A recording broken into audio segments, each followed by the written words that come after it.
Hello, Kate here. Today I'm going to show you how to prepare for installing a backsplash in your kitchen. First thing to know, when to install a backsplash. Installing a backsplash is the absolute last project you should be doing when you're doing a kitchen reno.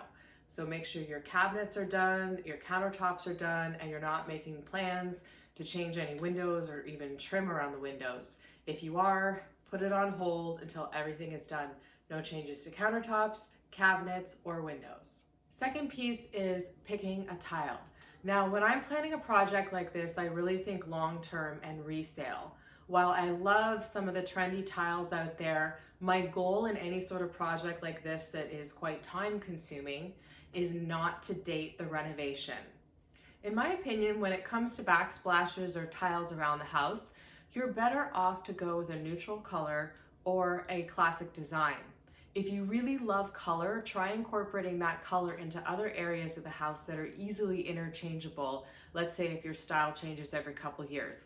Wall color, wall art, decorative dishes. There's many ways to incorporate color into your kitchen without a big renovation.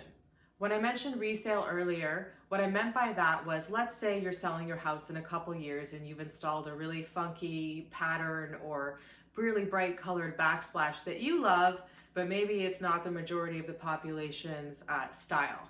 If you have a potential buyer walk into the kitchen and see a really bright backsplash, it might not resonate with them, and backsplash is a pain to remove, so it may deter them from buying your house.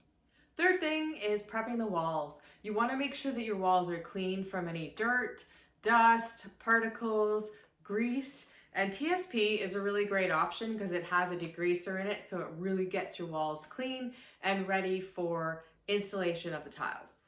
So you just take the solution, spray it. Oh, well, apparently the knob doesn't work very well. You spray it on, grab yourself a lintless rag or a paper towel, and then wipe it down.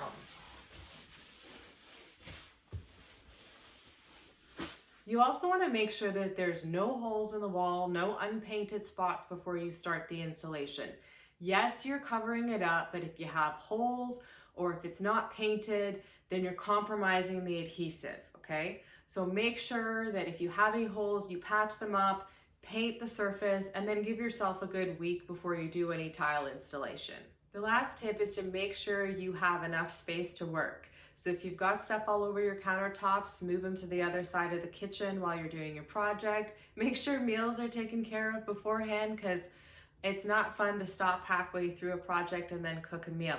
I'd also recommend covering your countertops with a thick plastic and taping it down so that they don't get affected. If you don't have any plastic, then of course you can use some old towels to cover the countertop while you work there. Here's a list of tools and materials that I recommend for this project. It's good to have everything on hand before you start.